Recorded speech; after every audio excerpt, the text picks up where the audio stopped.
В конце IV века до нашей эры Рим едва не уничтожило гальское нашествие, которое ранее смело ряд городов этрусков в Северной Италии. Расселение галлов по Италии началось с северных областей. Сначала гальскому нашествию подверглись этруски. Вторгнувшись в пределы Италии, галлы захватили область, которой они раньше владели. Она простиралась от Альп до обоих морей. Фактически галлы появились в Италии за 200 лет до взятия Рима. 18 июля 390 года до нашей эры, в ходе первого вторжения галлов в Римскую республику, недалеко от Рима гальские войска полностью разгромили римлян.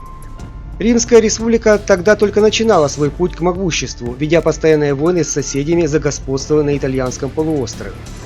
Наибольший страх в Риме вызвала стремительность неприятеля. Галлы сумели подвести к Риму около 70 тысяч человек. Вышедшее навстречу наспех собранное 50-тысячное римское войско встретило врага в 11 милях от города, там, где река Алия впадает в Тибр. Римская армия была плохо обучена, большая часть ополченцев впервые взялась за оружие. В те времена ядро римской армии составляла фаланга гоплитов, отбиравшаяся по имущественному цензу. Ко второй половине IV века до нашей эры римское войско уже делилось на манипулы, и копье первой линии тяжелой пехоты было заменено на пилумы.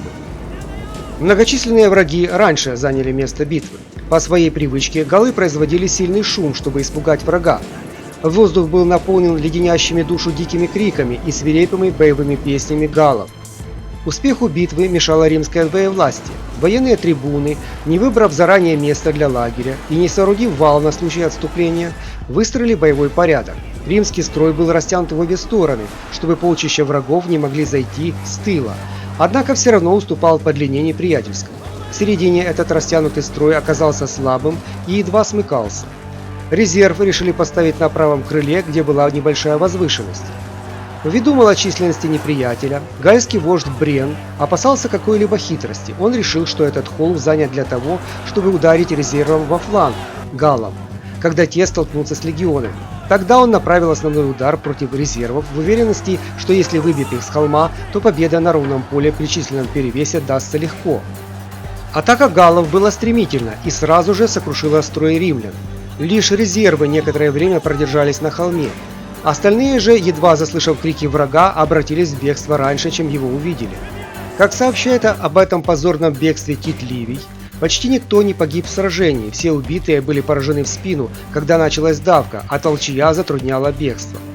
Страшная резня произошла на берегу Тибра, куда, побросав оружие, бежали все воины левого фланга. Многие кидались в воду, где под тяжестью доспехов погружались в пучину. Паническое бегство привело к тому, что ворота Рима оказались не запертыми. Большинство беглецов бежало в город Веи, уверенные в том, что Рим обречен. Лишь изумление галлов от своей быстрой победы и боязнь какого-либо подвоха спасли Рим от немедленного штурма и гибели граждан. Позже галлы все же проникли в Рим, покинутый жителями. Все оставшиеся заперлись в Капитолии, который осадил враг. Осада длилась около 7 месяцев. По преданию, когда однажды ночью галлы взобрались на стену Капитолия, проснувшиеся в храме Юноны священные гуси своими криками выдали их приближение. Тогда Марк Манлий Капитолийский отразил неприятеля. Но главным спасителем Рима и других италийских племен от галлов стал Марк Фурий Камилл, полулегендарная личность в римской истории. Он 6 раз был военным трибуном с консульскими полномочиями.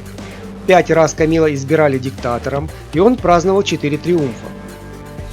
Камилл в очередной раз был избран диктатором. Получив извещение о своих полномочиях, он вместе с жителями Ардеи, где пребывал в изгнании, а также укрывшимися в Веях римлянами, напал на часть рассеявшихся по окрестностям галлов и перебил их. Камилл явился в Рим в самый решительный момент. Римляне уже готовились к сдаче города, отсчитывая галлам выкуп. Но Камилл волей диктатора отменил все договоренности. После небольшой стычки гальский вождь Брен отвел кельтов из Рима назад в лагерь и остановился возле дороги, ведущей в Габии. На рассвете его настиг Камилл с хорошо вооруженными, воодушевленными римлянами. После долгой упорной битвы неприятель отступил, понеся большие потери. Большая часть беглецов разбрелась по округе и была истреблена местными жителями. Камилл, разбивший галлов, получил почетное звание второго основателя Рима после первого основателя Ромула. Но на этом кровавая вражда римлян с галлами не закончилась, а продолжалась еще более 3 веков. Битва при Аллии навсегда осталась черной страницей в истории побед римского оружия. В дальнейшем день поражения при Аллии 18 июля считался в Риме траурным днем.